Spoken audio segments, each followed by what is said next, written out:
Okay, for whom who already joined us, I would like also to inform that the webinar will be recorded. Participants are not visible, and they are muted. You can write your questions on the chat.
Okay, so we will wait 2-3 minutes,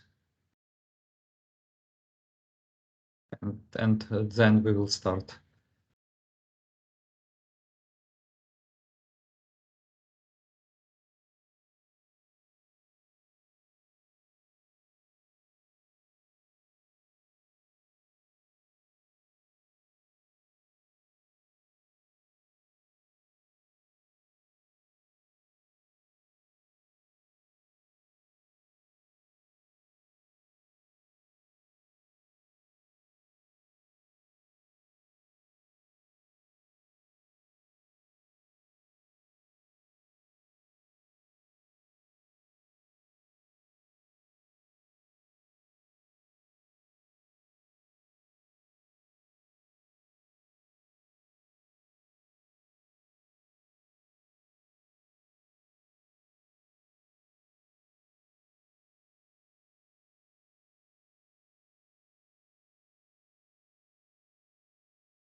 Okay.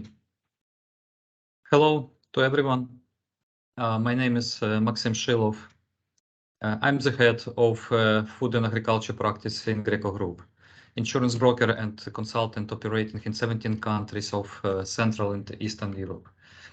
Thank you, first of all, for visiting our webinar about cyber risks in food and agriculture. I will moderate this event today.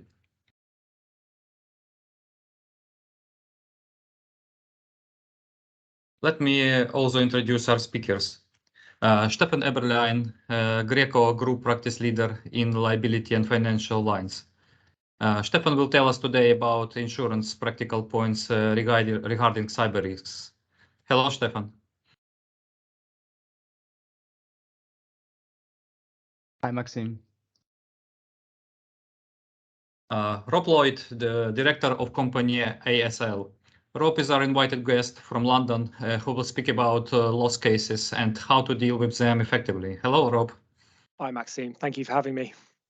Yeah, thank you, Rob. And our first speaker. Unfortunately, Lukáš Novák from Czech Republic, representing cybersecurity company AXENTA, cannot participate today. Instead of him, his colleague Alexandra Rusnakova will tell about the best cyber risk prevention practices. Nice to see the lady among her speakers. Hello, Alexandra. Hello, Maxim. Hello to everyone. Thank you. Dear participants, during the presentations, please ask questions on the chat, and our speakers will answer after their presentations. I would like also to inform you that the webinar will be recorded. Participants, except speakers, are not visible and muted. So if you have any questions, please write on the chat.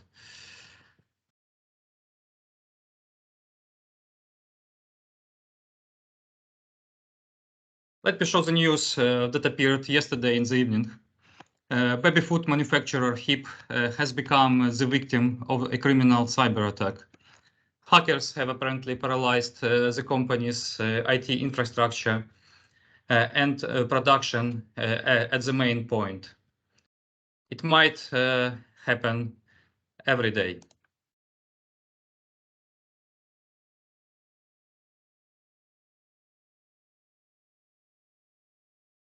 The food and agriculture industry involves a very broad spectrum of businesses that provide a variety of products and services to meet the global demand for food. To achieve this goal, the industry has adopted the use of smart technology, such as automated farming techniques or automated high bay warehouses. In addition, the industry is highly dependent on automation to keep prices low and distribution running smoothly. With all the benefits of the digitalization, it's important to address the cyber exposures that become with the technology reliance. Okay, I give the word to Stephan Eberlein. Please, Stephan, the floor is yours. Thanks again, Thank you. Maxim. Hello, everybody from my side. Today, we will speak about cyber risk in food and agri. In my presentation, you will learn the top 3 risks in this sector and also how a cyber insurance benefits you if you have a claim, and also how to get even a cyber insurance. I will start my presentation now. So this very interesting topic, I want to target this from 3 different perspectives. The first perspective will be provided by a food and agri client who is asking themselves, what is my risk in the cyber sphere, and what of these risks are even insurable? The second perspective is the perspective of the cyber insurer. And they were very excited at the beginning to offer cyber solutions, but now they implemented minimum security standards and they feel that the cyber claims are definitely increasing. And the last perspective will be our perspective as the leading cyber insurance broker in CE. We want to inform you how we identify proper cyber risk management and how we support you in case of a claim. So let's kickstart this from the perspective of the food and agri client. But let's take one step back and ask ourselves, okay, what are 2 important facts about cyber risk in general? Each and every year, Allianz Global Corporate Solution is issuing the risk barometer report. And they're asking a lot of risk managers over our regions. And they ask them, what do you think is the top corporate risk? And this year, cyber risks is the top. So it's the number 1 risk for these risk managers. And if we would be standing in a room now, I would say look left and right, because statistics from Lloyd are showing that every second client was affected by a costly cyber incident in 2021. A cyber incident that really cost them money at the end, every second. But let's take a closer look to food and agriculture. And as promised, here are the 3 top risks that we see in our daily claims experience. First of all, and this is a word, and this is something that you will hear a lot. And there is even at the end of my presentation a claims example. This is ransomware. This is definitely the top risk within the top 3 risks.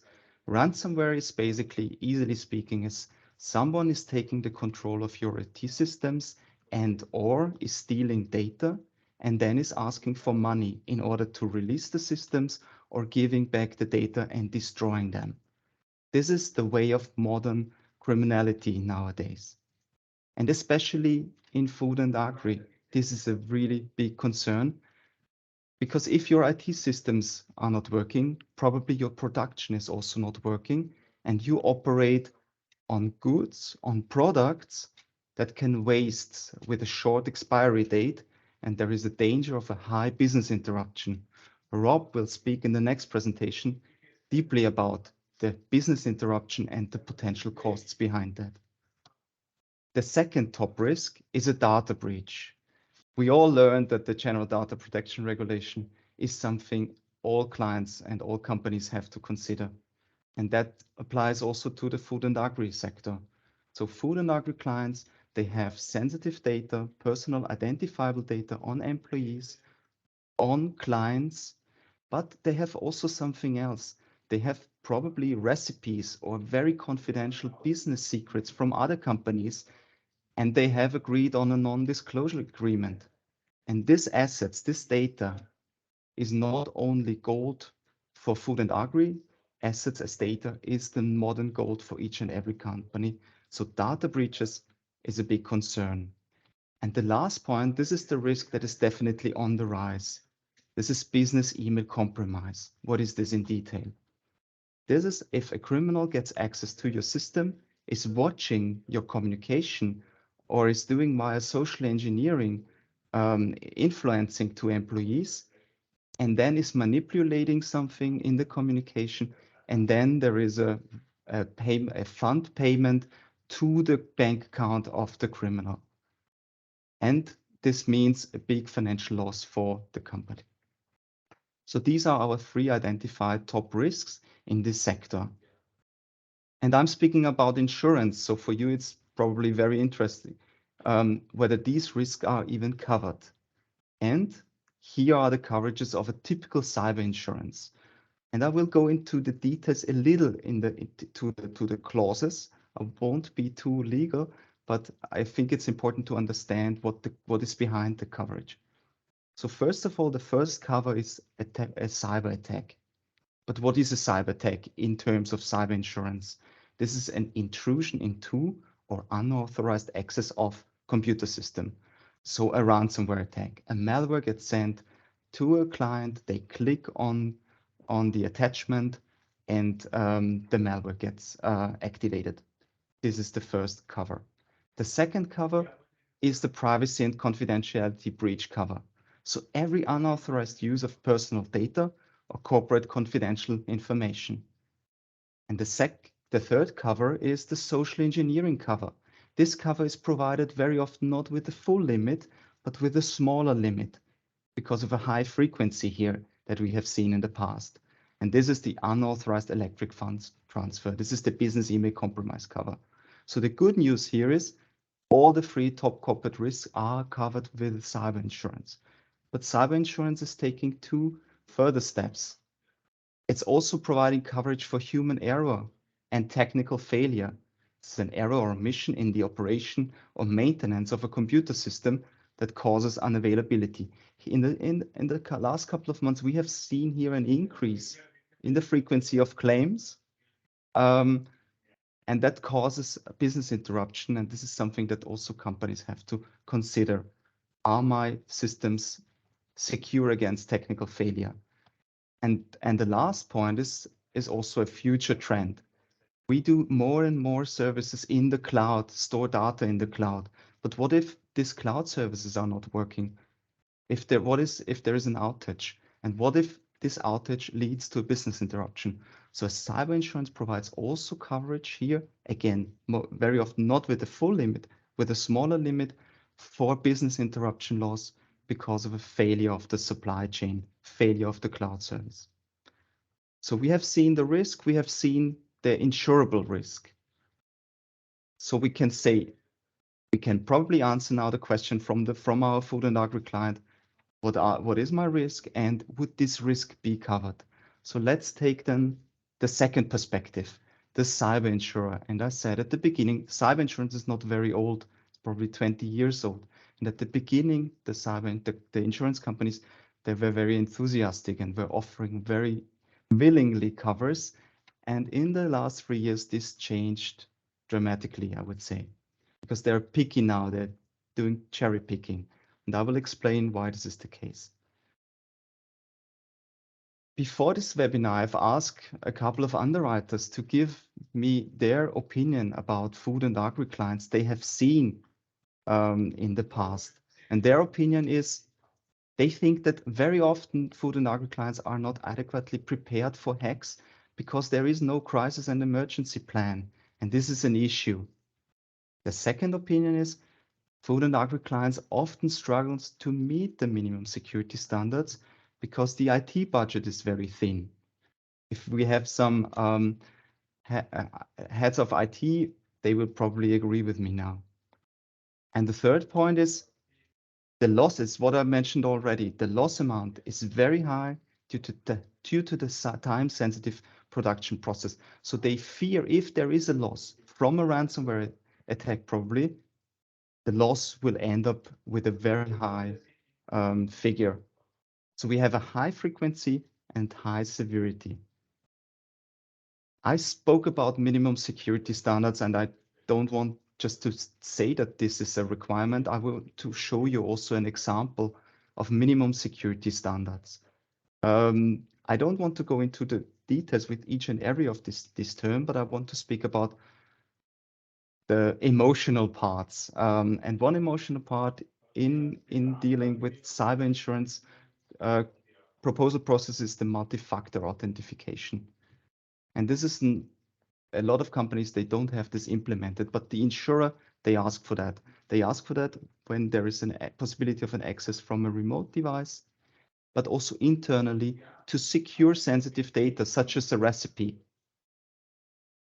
Another point is the backup. Insurers are closely looking to the backup concept, and they are requesting offline backups. They want to have them secured, encrypted, because if there is a ransomware attack and there is no backup, the loss is even higher.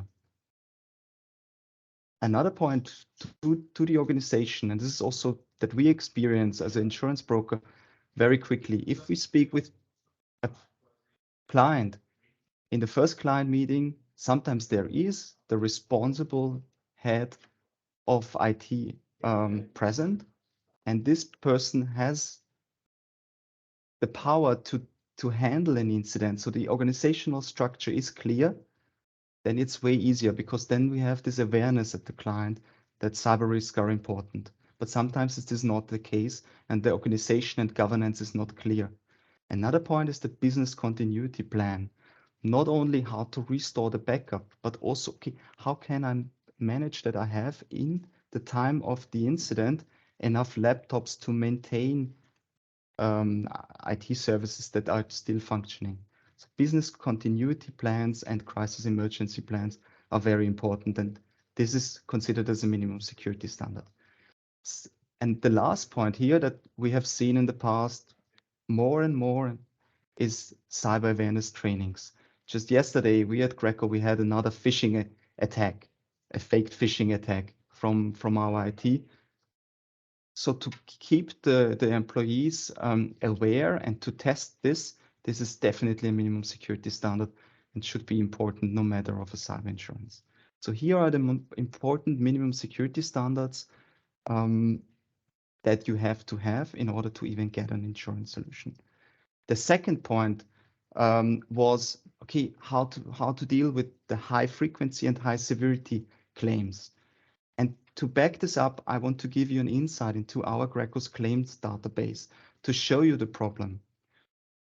We have over 600 cyber insurance clients, and 25% of them have notified us, look, we had an incident, please help us. And this is, from an insurance perspective, a very high figure. As I said, the frequency is high. As said, ransomware is the top risk, and this is also comes also from our claims database. In 95%, the loss notification was because of a ransomware attack. So we have this high frequency on a high severity event. When we look at the overall claims payment from the incidents that we handled, the average amount is 450,000 euros. And if you calculate 25% and the average is 450 million, then you can calculate that this is very hard to keep profitable, so the premium will increase. And last but not least, this is something that is very important in cyber insurance because there is this crisis management support that is provided by the insurance solution. And it's our goal that we have from the first call via the hotline, a crisis meeting to the client, crisis manager, and us within 2 hours. So in an incident, you have to act fast, and also the insurer, they have to act fast because, of course, in this time, cyber insurance is the top priority for a claim-affected company. That costs a lot of resources, that costs a lot of manpower, that they have to be available 24/7.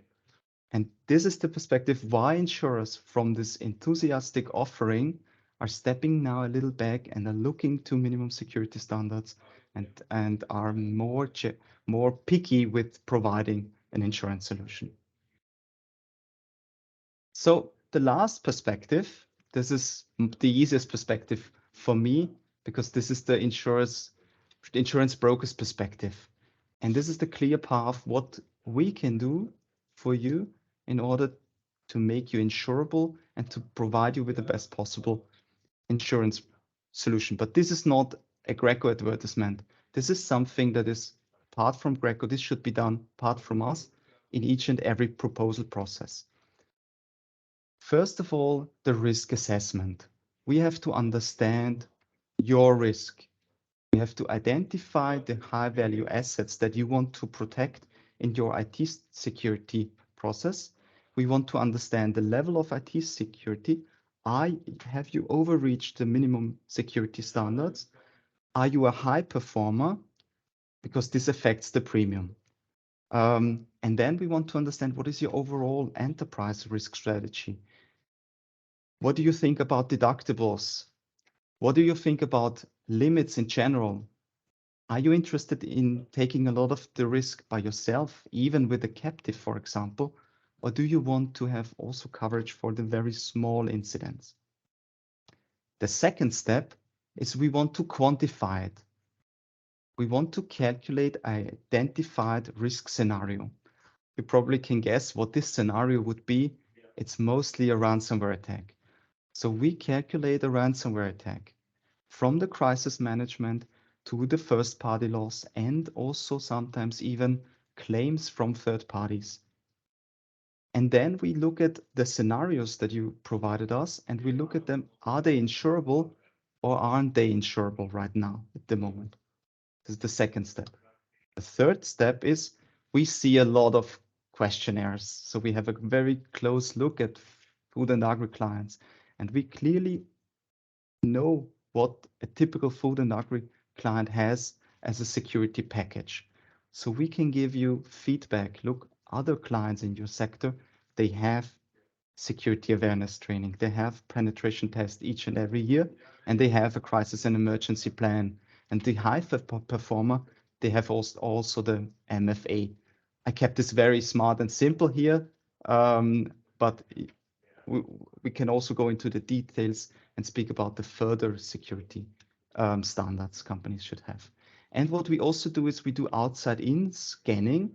So we scan the domains and we look at the low-hanging fruits, and we try to give you then the report before we ask the insurance market to exclude all these findings that anybody can see from the internet with available scannings. And the last step is then the insurance step. Here we do the market research. We ask international and national insurers, we evaluate the offers, and we give you recommendation what line you should purchase. I want to finish my presentation with giving you a feeling about a cyber incident. how would you feel if you would become a cyber victim? And I want to give you a picture an account manager of us took when he drove to the client and the client had a ransomware attack. And this was the picture. And we spoke with the client in detail, and the client felt like there was a heart attack, a digital heart attack. Sorry for the language. I didn't wrote this. This was the attacker group Pay and Grief, and they targeted this client. It's a food and agri client. I blanked it, but it's also publicly available. And I want to give you the timeline of our service, especially when it comes to incident response management, because Rob will cover the business interruption later. So on June 22nd at 10, this was a Saturday. The production machine failed, and the company had no access to the IT, and the criminals demanded $1 million amount as a ransom. One day later at 7:45, we got notified that this incident occurred.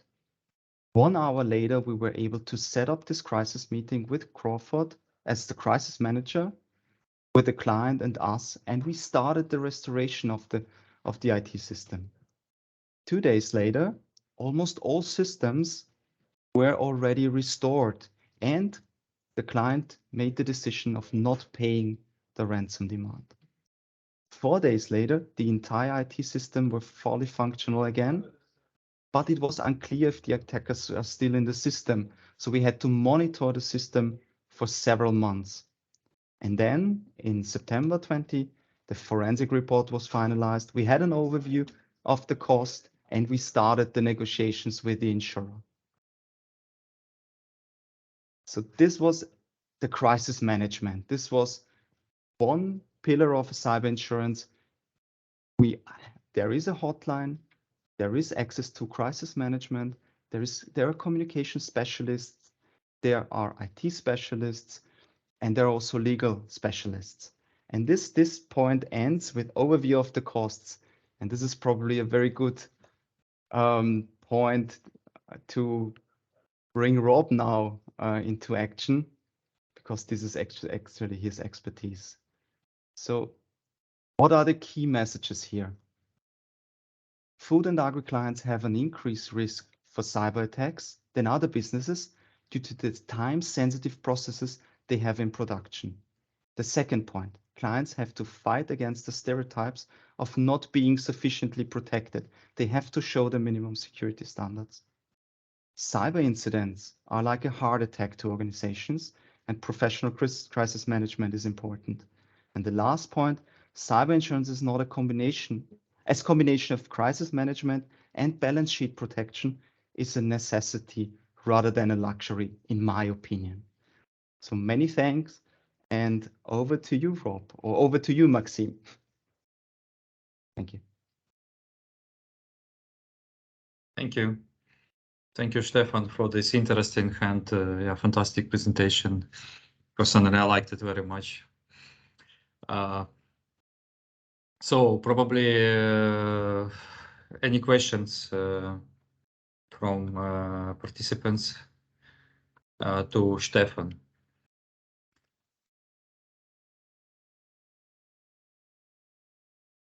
Okay. No questions yet. Of course, you can ask questions later on, and Stephan can answer a bit later after all presentations. Okay, I see the first question. How do you assess the customer compliance to the minimal cybersecurity standards? Good question. Clear answer. We have a questionnaire depending on the size of the company. For SME, there is a smaller questionnaire. For large corporates, it's a larger one. And we send this questionnaire to our clients. Then we get the answers. But then this is an important step. You can either send this questionnaire then directly to the insurer, or you can have a close look at it. We have a close look with our risk engineers at it. And then we have a workshop with our clients where we go from one point to the next point, try to understand the questions that are answered negatively or asking for further information with a positive answered question. And then we have an overview of the risk in general. And with this information, we have then hopefully a good assessment. And this assessment is then suitable for the insurance market.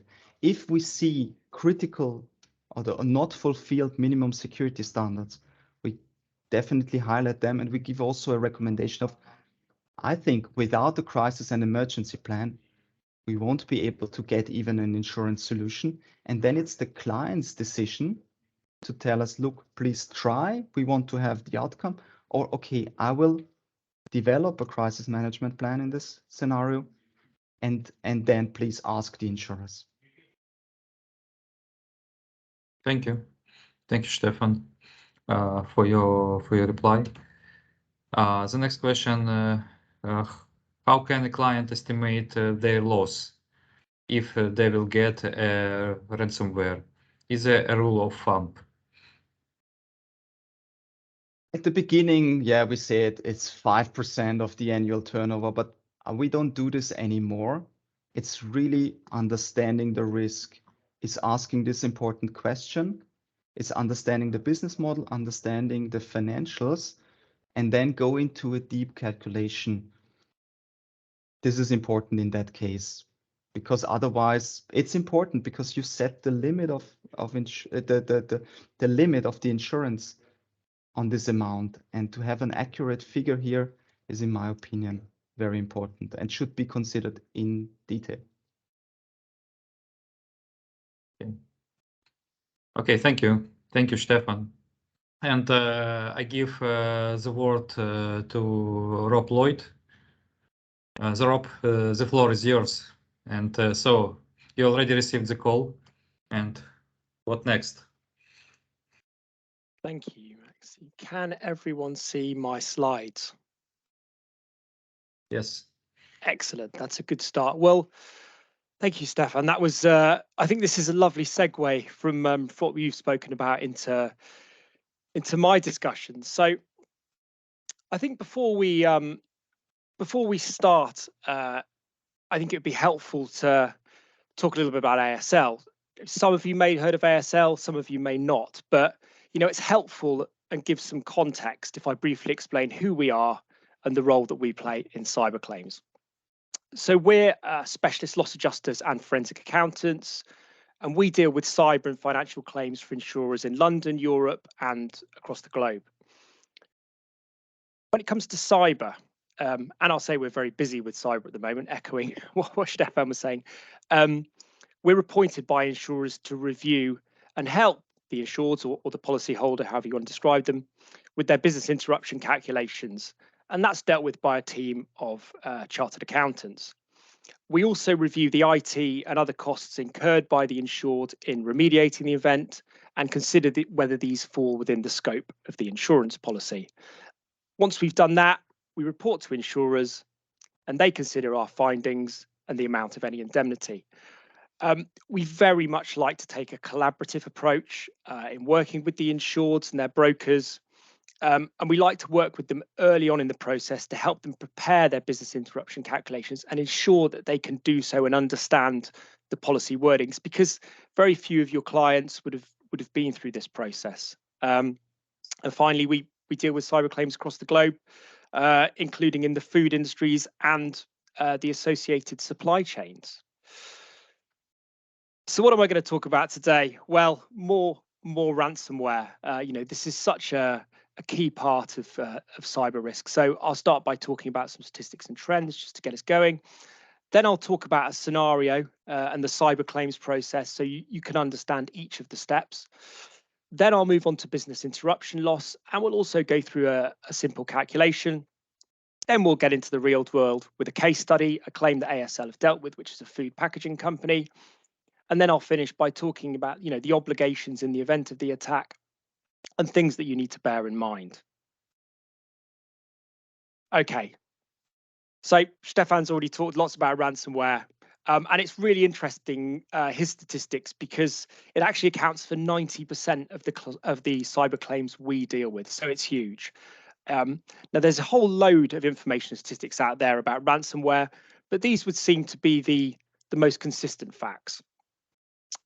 So the average ransom payment so far this year is $228,000, which is actually a slight reduction from the previous year, but still significant. Approximately 37% of global organizations said they were the victim of some sort of ransom attack last year, although not all of those would have resulted in a ransomware payment.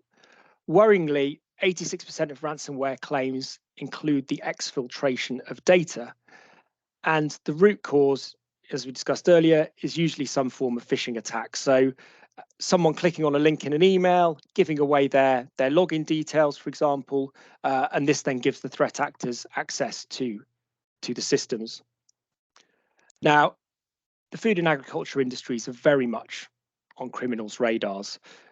Look, you only have to look at JBS, which is the world's largest meat supplier. Last year, they were hit with a ransomware attack, which came through their Brazilian subsidiary. They paid out an astonishing $11 million ransom 1 week after the attack. I think these industries, are vitally important to society and are particularly vulnerable at, planting and harvesting time. Plus some of the operational technology is becoming old and it makes it easy to attack.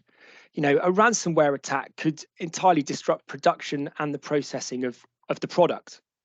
Also, don't forget the supply chain. Transportation companies, ports, and storage facilities can also be hit, which will affect getting the product to market and could result in a significant loss of income. Okay, so let's talk about what happens during the cyber claims process to give you all a flavour. Who are the different parties and how are they involved? So let's assume the insured here has been the victim of a ransomware attack, which has resulted in both their systems being taken offline and sensitive data being stolen and placed on the dark web. So the first thing that would happen is that the insured will contact the incident responder, who Stephan talked about, and they'll possibly be named in the policy. It could be a law firm or a adjusting firm, for example.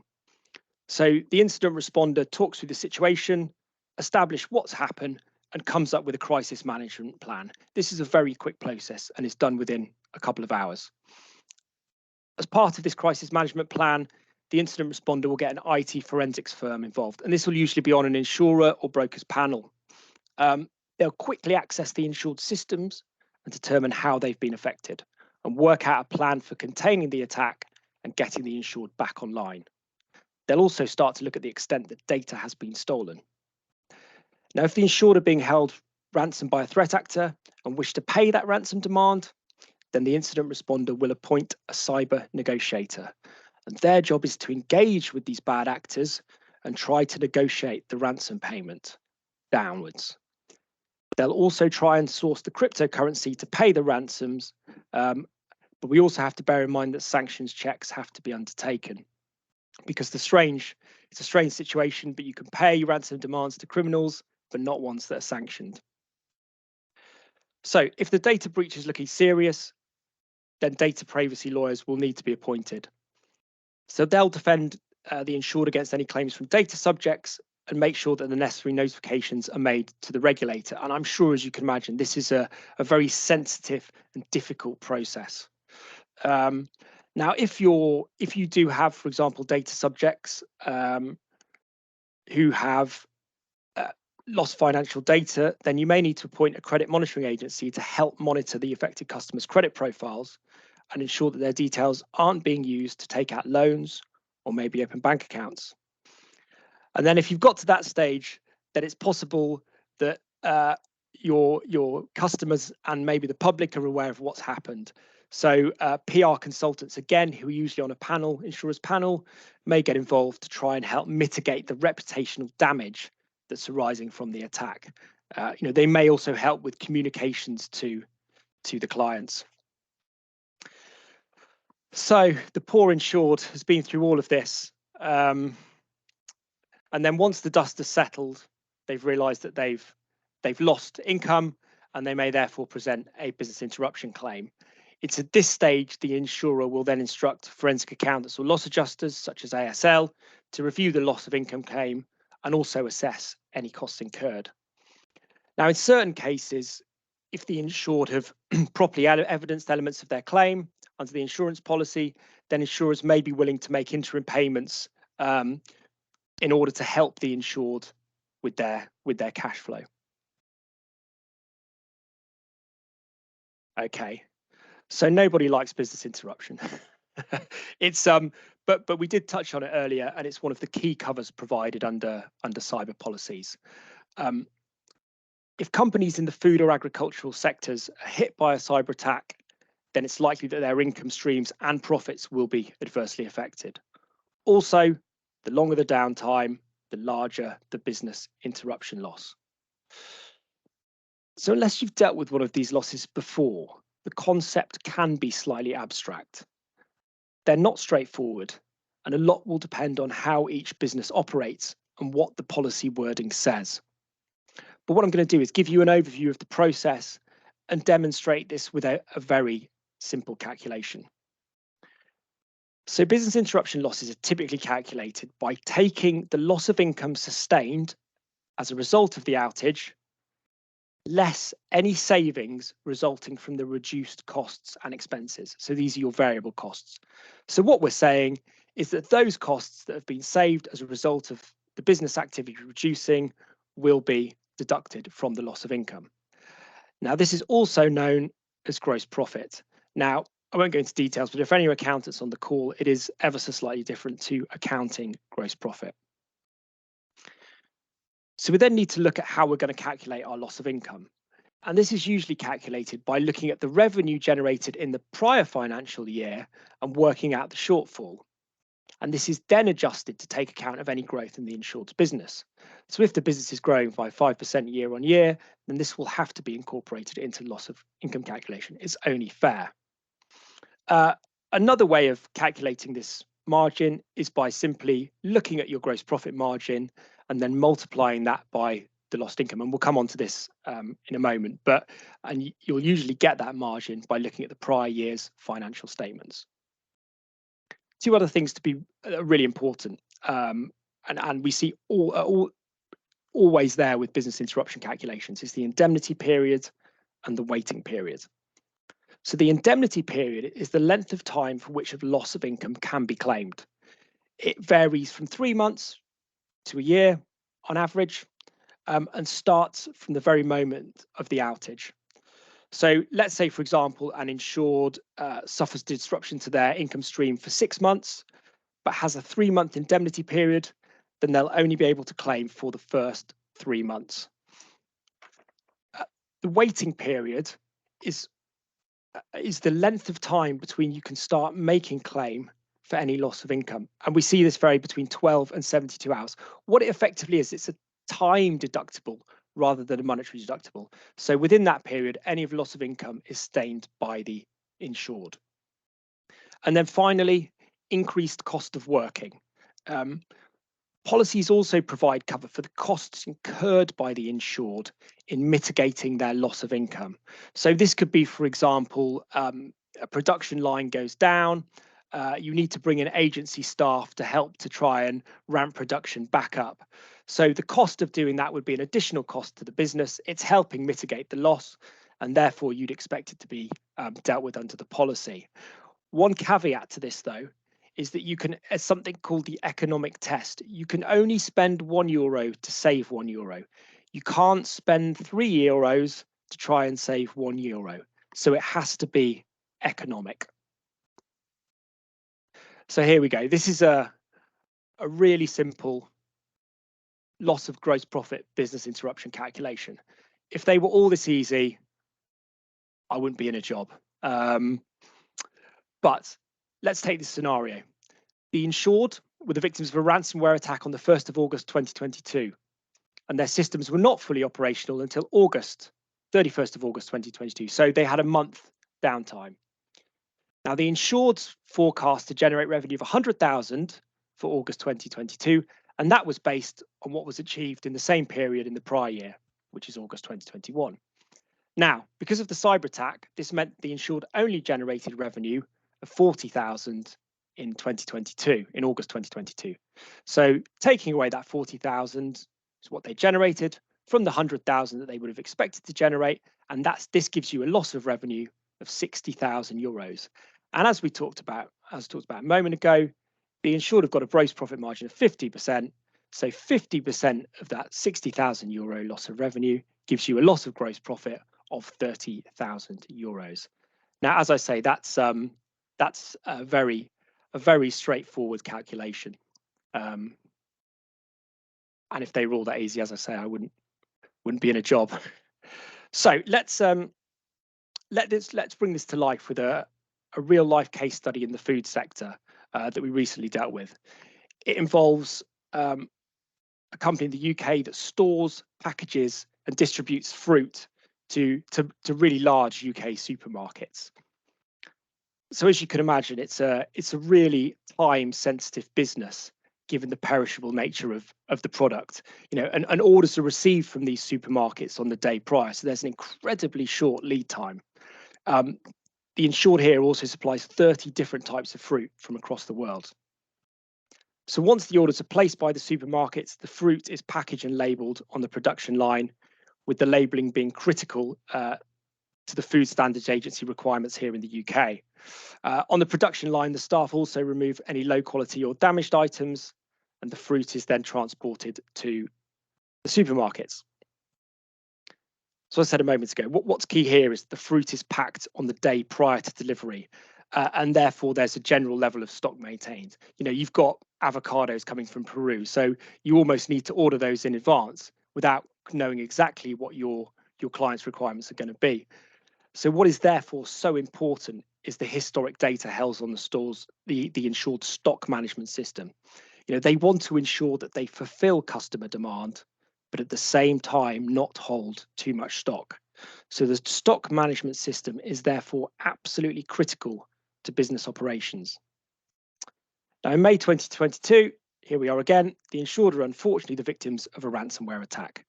The data was encrypted and the stock management system went immediately offline. Straight away, as they should, they contacted the incident responder, and IT forensic specialists were able to quickly secure the systems. Now, the attack meant that the insured couldn't work out which orders had been raised by these large supermarkets or determine the amount and age of stock they held, or importantly, they weren't able to label the products, so their orders could not therefore be fully fulfilled. Nevertheless, the insured were great, and they did all they could to try and mitigate the impact upon their business. They, including engaging their agency staff and paying overtime to permanent staff in order to undertake stock counts and put in place manual workarounds on the production line. And that included also manually labelling these products so they could go out to market. So 8 days later, and following the successful restoration of data from backups, the insured systems came back online, but the disruption continued for a number of weeks. Now, this resulted in a total loss of income of £550,000. Now, this was within the 3-month indemnity period and incorporated a 12-hour waiting period. Importantly here, we were instructed early on, so we were able to speak to the insured quickly and help them prepare their calculation. And that meant that they were fully aware of the policy requirements and their expectations were fully managed, which is something that is always difficult with business interruption claims. Now, the insured's costs in employing these agency staff and paying overtime to existing staff of £90,000, and these were covered under the policy. And these were exactly the type of costs which I talked about earlier, which are known as increased cost of working. And they passed the economic test, and it was confirmed that they absolutely reduced any loss of income. The IT costs in containing the event and then restoring the data were recovered. But as you do see in these claims, there was some small improvement to the insured systems, which are called betterment, known as betterment. And the insurer will not usually consider those improvements, because the principle of assurance is that the insured has to be put back into the position they were prior to the event. So unfortunately, they're typically not covered. Okay. So just to finish off, what can we learn from these events, and what are the insured's obligations in the event of a cyber claim? Well, first, it absolutely goes without saying, notify the nominated incident manager as soon as possible. The number I expect is on the policy. They're experts in what they do. If you delay, contacted them, or maybe use someone that's not approved by insurers, and then there's a problem and the restoration doesn't run smoothly, then insurers could say, well, because of their failure to properly do so, this has meant there's a longer downtime and therefore there's an increased loss of income. So do bear that in mind. Now, if costs are going to be incurred in restoring the systems, then we strongly recommend that insurers or the incident responder are informed and ensure that they have no objections. And this is important because many policies require prior written consent, and those words are usually in there before incurring costs. So I think the lesson here is just keep them in the loop and make sure they know what's going on. And I think a nice segue from this is that a lot of policies also stipulate that any remediation costs are reasonable and necessary.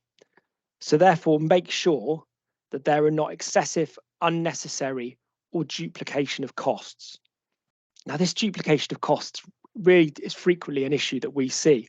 And this happens when the insured's IT forensic specialists are appointed, but the insured also want to continue using their own IT vendors. And if there ends up being an overlap of work, then understandably insurers don't want to pay for that duplication. And then a couple of final points to finish on. I know Stephan talked about the questionnaires earlier, but do make sure that the answers to any questionnaires or proposal forms submitted to the insurer are correct and are in line with the IT security. And also another important thing is make sure when you put in that proposal form that you state your turnover correctly. We see a number of occasions where an insured may have turnover of 15 million, but only declares 10. Now that can have an impact on the business interruption calculation, as the insured would have effectively underestimated the income that they're generating, and it could affect that calculation. And finally, this is a really good one, and people are always talking about it. But if there's one takeaway from today, please do make this one of them. Don't have any evidence of your cyber policy on the system. Whilst it's not something that's necessarily stated in the insurance policy, it's if the threat actors were to find it, they'll know exactly, they'll know the limits of it, and they'll know what sort of ransom they can demand. And you don't want a situation where you take up your whole of the limit paying ransom demands and then don't have anything left to deal with the remediation costs. And also, I just don't think the insurers will be very happy if that were to have happened. So thank you very much, everybody. And I'll pass you back to Max. Thank you. Thank you. Thank you, Rob, so much for this interesting presentation. And yeah, for basic explanation how the loss resulted by business interruption calculated, and this interesting example with a food packaging company, which makes understanding of cyber risks and what can be resulted if cyber risk has occurred. And also stressing on some very important obligation points in the event of cyber attack. We have a question from the audience to Rob. Were the contractual fines applied from supermarkets for non-delivery or late delivery of fruits? If so, are these fines covered by insurance? In this case, the insured managed to fulfill certain of their obligations, and the supermarkets had to actually go to other suppliers. So there weren't any fines in place. As far as we're aware, there were no fines levied upon the insured. Would that be covered under the policy? Then it strictly wouldn't be. I think it's I'm going to give a very vague answer here. It would very much depend on what the wording says. It's very questionable as to whether fines can be considered. But I think in this case, it probably wouldn't be considered under a business interruption loss because it's not necessarily a loss of income per se. It's more an additional loss that's been sustained. So I think it would depend on the cover available under that policy. Probably Stephan Eberlein can comment a bit.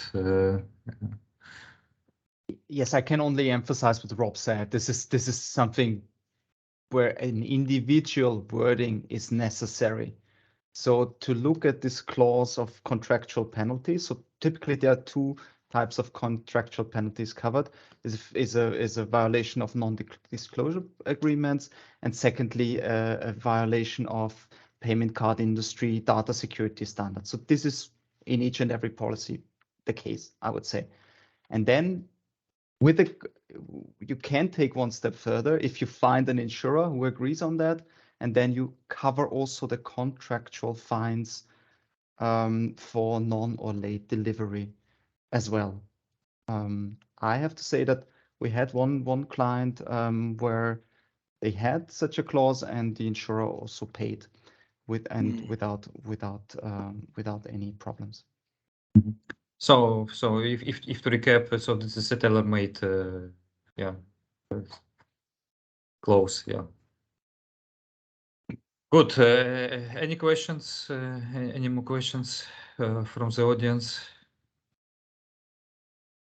Okay, the next question, one more question we have. Is it possible to take the SLA, Essence and Service Level Agreement, into consideration in terms of service delivery limits and involved during the wording generation? Is that one for you, Stephan, to talk about the wordings? I think here we have to go into the details, and we have to understand what exactly the SLA, the service level, includes service level. Mm-hmm. And as cyber is not like a household insurance. Cyber is something that you have to develop individually. And this is what I was saying, identifying the risk. And if there is a risk we have identified, it's up to the individual wording construction to include this as well. I hope I understood this question correctly, and the answer is fine. Okay, and one more question. What about insurance against third parties' legal claims in case the data is stolen during the attack? Yes, so you or me, Rob, do you want to take? After you, Stephan, you started. Okay. So I'll add anything if I've got things to say. So we have 20 minutes for this presentation, so we concentrated on crisis management and first party loss. But yes, cyber insurance has three pillars: crisis management, first party loss, and the third party loss cover. Claims from third parties due to a violation of data protection laws are covered. Claims from third parties because one virus was transferred from the insured system to the system from a third party system would be covered. And there is also coverage for media activity. So the clear answer is yes, there is a full section for third party claims also under a cyber policy. I think another thing to add, Stephan, that I didn't touch on in my presentation, but it's this contingent, talking about third parties, and I think it's so important for the food and agriculture industry, is this contingent business interruption. Now, this is where someone within your supply chain gets hit by a ransomware attack. And that, for example, means that your goods can't get delivered and results in you having a business interruption loss. Now, this is something that is being really evolving in the London market as a product. And I think it is something that very much the food and agriculture industry should bear in mind. And if they get that cover, I think that would be hugely helpful for them, because it would mitigate a significant risk. You know, we also we're dealing with some really large claims affecting ports at the moment, and the impact upon, you know, those food producers is absolutely huge because their product can't get to market. So the one thing I would add is, do be very mindful of that contingent business interruption cover because it is vitally important. I hope that makes sense. Thank you, Rob, for your comment. Yes, it really makes sense. Okay, thank you for the questions and for the answers.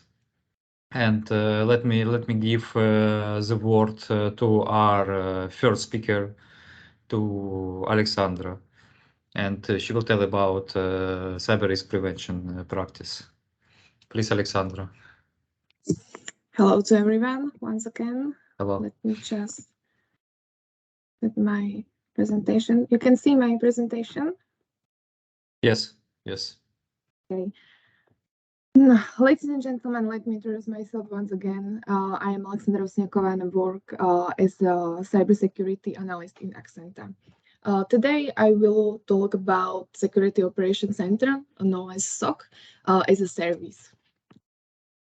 Now, at first, who we are. AXENTA was founded in 2009 by two men with many years of cybersecurity background because they were tired of everyone just selling them boxes. The company is focused on providing services in the field of cybersecurity monitoring, implementing these solutions, and operating a security operations center. We do businesses in Czech, Slovakia, with an extension to neighboring countries such as Poland, Austria, Hungary, and Germany.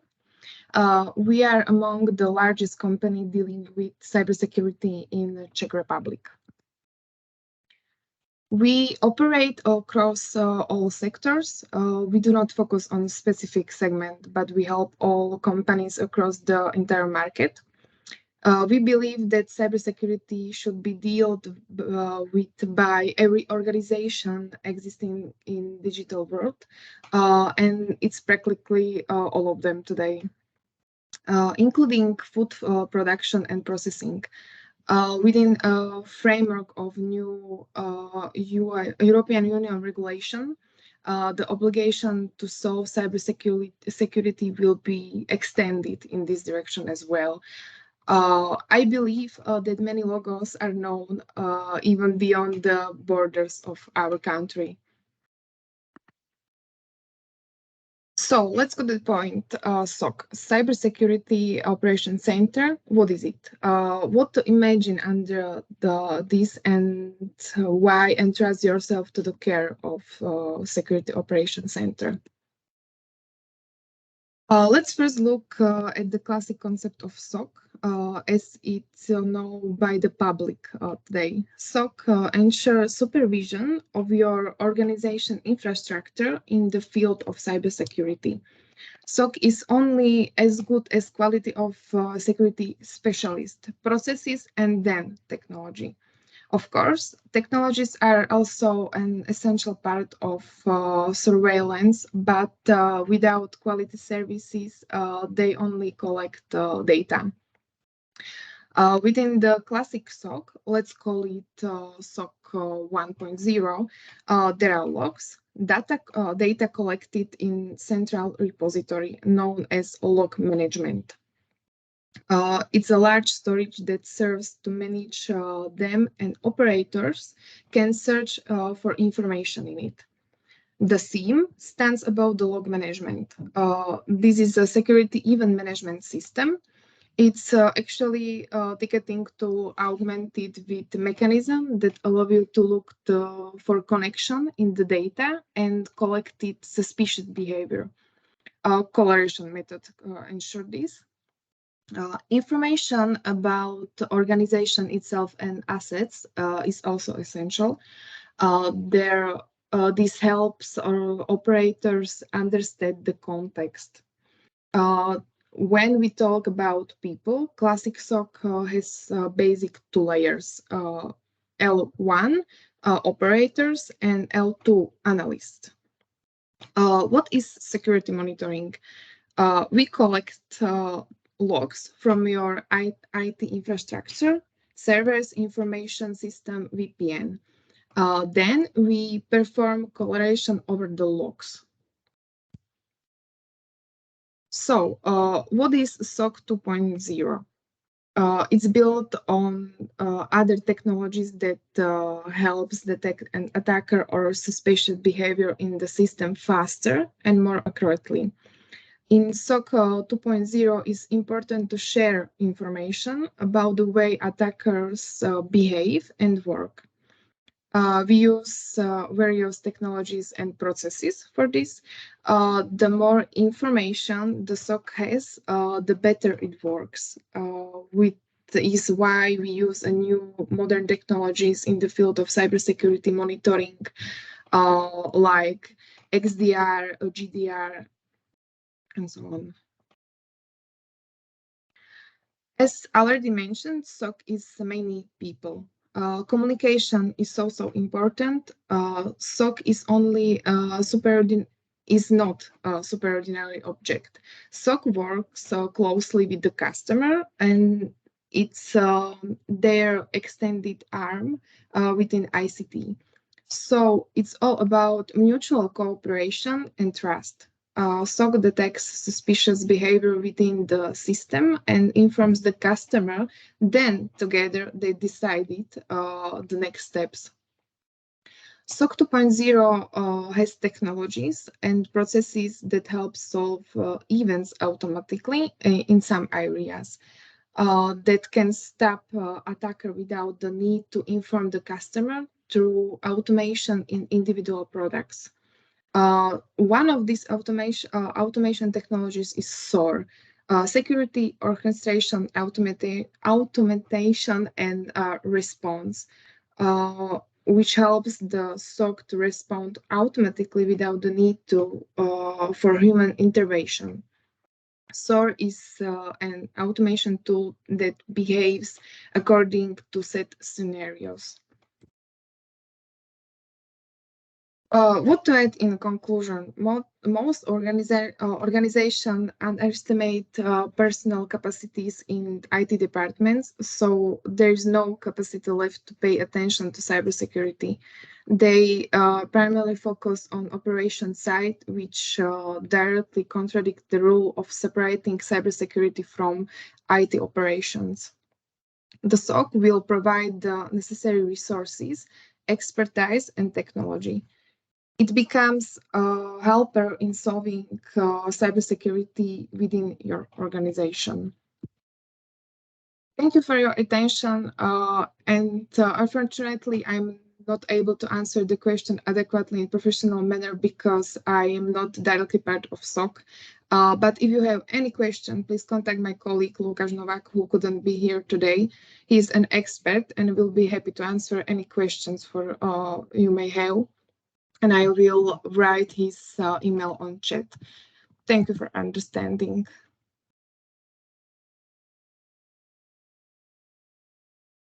Thank you, Alexandra, for this introductory presentation. Yeah, risk prevention is very important, of course, part of risk management. We should prevent the risk, we should mitigate the loss if risk has occurred, and of course, we should ensure the loss. And of course, risk prevention is one of the starting point of risk management. And of course, a good risk prevention practice makes insurance also cheaper. Okay, thank you very much once more to all participants and our speakers. Let me share.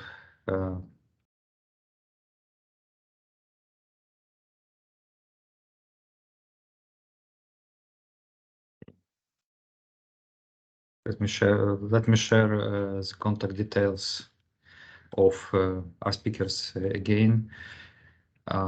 In order, if you have any questions to our speakers, please you can contact them directly, or you can contact GrECo account managers in your country.